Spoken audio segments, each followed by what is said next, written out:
Gal? Huwag kang maniwala dyan kay Marbil. Wala. Okay, we will be... What's the question? Yung families of innocent extrajudicial killings, kayo din. File the case in court. Mr. Walang Chair. problema. Nandiyan ang korte. Yes, Mr. Chair. I cannot control the semantics. Mr. Chair, yes of or the no? Metaphor. Davao style. Do not ask me to answer yes or no. You are not an investigator. Mr. Chair, tayo po ay nasa investigasyon kasalukuyan, Yes, Mr. but you Chair. are not an investigator. Why are you asking me to answer Mr. Chair, yes or no? tinatanong ko lang naman. Yes, point of order. Point of order, Mr. Chair. Ano ka, pulis?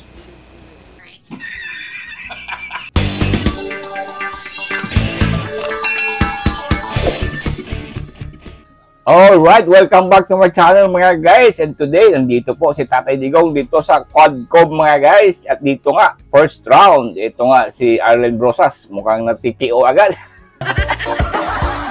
At nandito rin po si Madam Dilima. Alam mo ba itong mga tulongges, mga buhaya dyan? Pinagtalbi po si Duterte at saka si Dilima sa upuan. Kaya tungayan natin po dito mga guys, no? Kasi maganda ang talakayan, makikita natin si Tatay Digong, no? Ginugulat nila sa mga opening statement nila. Winawarningan itong si Abante. O ang yabang ini Abante mga guys. Nag-warning kay Duterte. Ngayon, unang nagtanong po ito si Arlen Brosas. At pakinggan po natin, mukhang natikiyo po sa unang round po dito kay Tatay Digong. Let's go. Mr. President, can you... What's the question? What is the question? Can you repeat the question? Mr. Chair, sinabi niya po na full responsibility. So, Mr. Chair, totoo ba yan? Correct. Very correct.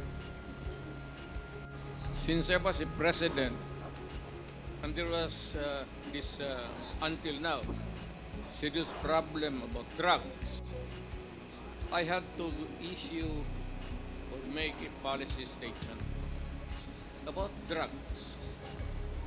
At all that happened, yung nangyari pursuant to my order to stop the drug problem in this country, akin yun. Akin yun. Ako ang nagbigay ng order kasi ginawa nila illegal or legal, akin yun. Thank you, Mr. Chair. I take full responsibility for it. Thank you, Mr. Chair. Yun po yung tanong ko. Yung families of innocent extrajudicial killings, kayo din. File the case in court. Mr. Walang Chair. problema. Nandiyan ang korte. Yes, Mr. Chair. Second question ko. Responsable kayo kasi polisiyan nyo yon. Kumbaga, tatak Duterte. Dahil polisiyan nyo rin yan, tama ba? Sa Davao. Nung nasa Davao pa kayo. Tama ba na tawagin po itong Davao model or Davao style? Mr. Chair?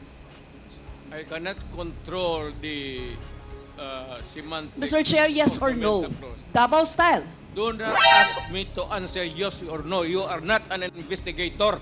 Mr. Chair, tayo po ay nasa investigasyon kasalukuyan, Yes, Mr. but you Chair. are not an investigator. Why are you asking me to answer Mr. yes Chair, or no? tinatanong ko lang naman. Chair, point of Session order. suspended.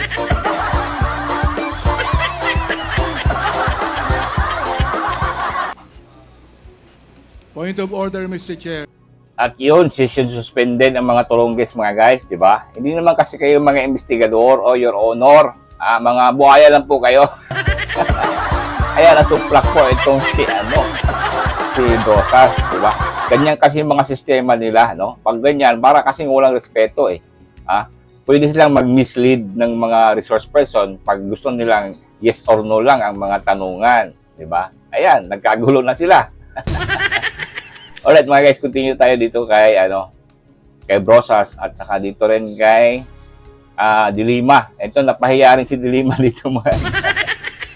Let's go. Ng yes or no. And then the explanation, Mr. Chair. Opo. Mr. Do President. not control my answer.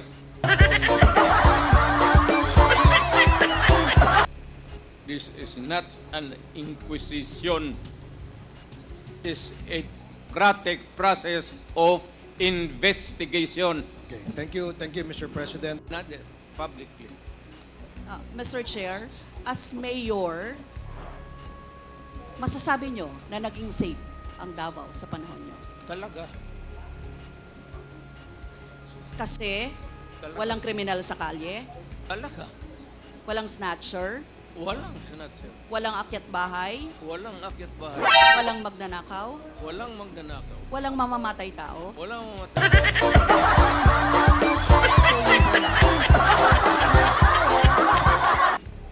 So walang mga kriminal o walang insidente ng kriminalidad. Bakit po? Merong mga incident, not totally. It could be a dream of a city not to have any criminal incidents or violence. Pero overall, Davao City was safe. If the test or standard would be that a citizen of the city can walk all over the city and men and children can go home safely, unmolested, undisturbed. That was the standard that I gave to the police of Sa inyo po, nakaranasan, kayo mismo ba pumatay? ako. Marami. Mga 6 o 7. So Aywan what- ko kung natuluyan yung hindi ko na follow up sa ospital kung Quote ko lang, ipaalala ko ulit, Mr. Chair, kasi mula din ito sa Senate hearings. I-quote ko lang po kayo, in Davao, I used to do it personally, just to show to the guys that if I can do it, why can't you? correct. Sinabi niyo po yan sa mga business leaders sa meeting sa Manila. At kung paano niyo ginode ang mga police officers to gun down suspects. Tama po ba? Yes, if they present a violent resistance, that's the only thing that you can kill the criminal if you are personally in danger of losing your life too. Ito But ba, hindi mo pwedeng patayin yung kriminal nakahandcuff o nakatali. Hindi trabaho ng lalaki yan. ito pong second, Mr. Chair, na quote, kayo rin ito. And I'd go around in Davao with a motorcycle, with a big bike around. And I would just patrol the streets looking for trouble also. Manila Times po ito. I was really looking for a confrontation so I could kill. Sinabi niyo po ito. Yes. Gumamit ng patay kita. Basta kriminal ka. Wala akong pasensya sa kriminal. Pagka lumaban, patayan. So, Mr. Chair, kanina po kasi sinabi ni Duterte na he takes full legal responsibility. Yes. Siya ang mananagot at Yes. makukulong sa ginawa ng mga kapulisan. Yes. Kung sa inyo po ang policy, inaako nyo rin ang accomplishment nito. Yung lahat po, kasi kung naaalala ko sa war on drugs, yung mga accomplishment, may nahuli, nagbebenta, gumagamit, gumagawa ng droga. Lahat yan. Ma'am, if you are the city executive or mayor, lahat ng utos mo na ginawa ng pulis and all the consequences, sagot ko yan. Pati ang ginawa ng pulis, hindi magtrabaho yung pulis, matakot yan kung hindi mo bakaban. So lahat ng trabaho ng pulis, nung ako'y mayor, for the longest time, akin yan. So, Mr. Chair, alam niyo po ba kung ilan ang arrested sa mga drug operations at how much ang drug na na-seize nung time na yan? Ma'am, I was not notified in advance that I have to make an accounting for the arrested persons in Davao City.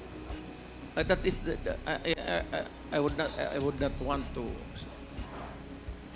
That would not be a proper question. For a Mr. Chair, resource sabi person. nyo yung accomplishment report sa inyo yan. Accomplishment, yes. Accomplishment is another thing. But you see, to ask for the number of arrests or killings, that would be a stupid question. Mr. Chair, sinabi po ninyo na aakuin nyo lahat. E di syempre may accounting din kayo, Mr. Chair. At kabisado nyo, kahit nga kabisado ninyo kung ilan ang hinuli, ilan ang pinatay, ilan. Dapat may accounting kayo, Mr. Chair. And I believe, Mr. Chair, noong 2017, correct me if I'm wrong, may President's Accomplishment Report kayo, Yes, Mr. ma'am. Chair. Tanungin kita, where were you the other day at 4 o'clock in the afternoon?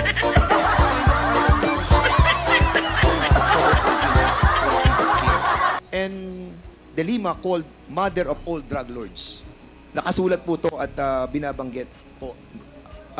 Naniniwala po ba kayo that si Secretary De Lima ang mother of all drug lords? Who said it, sir? Sino, Si sir? Director Ruel Lasala and Reynaldo Esmeralda, former NBI officer in charge ng Department of I Justice. would like to congratulate them for making the statement. Secretary De Lima, would you agree with that statement of the former president that you are the mother of all drug lords?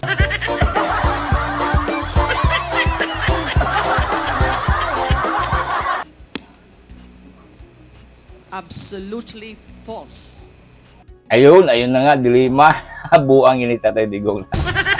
I would like to congratulate kung sino nagsabi niya nga, mother of all drug lords, ito si Dilima, mga guys. Si Dilima parang nilagyan ng sili yung puwet niya sa upuan niya, katabi sila ni Tatay Digong. Alright mga guys, no, hanggang dito lang tayo. Maganda pa po yung bakbakan. Patuloy po tayo. Kukunin pa natin yung mga ibang highlights doon sa Quadcom. Andyan po si Tatay Digong at palaban po si Tatay Digong. At saka itong mga tulunggis naman, no, panay ano na lang, suspended na lang sila. Kasi siyempre naman, hindi naman pwedeng hindi mag-explain si Tatay Digong. Diba? Hindi pwedeng ilagay nila sa mga bulsa nilang mga rules dyan. Diba? Na yes or no, yes or no. Hindi pwedeng ganyan. No? Alright, patuloy tayo mga guys. No? And again, sa mga bago dyan, don't forget to subscribe. God bless you all po.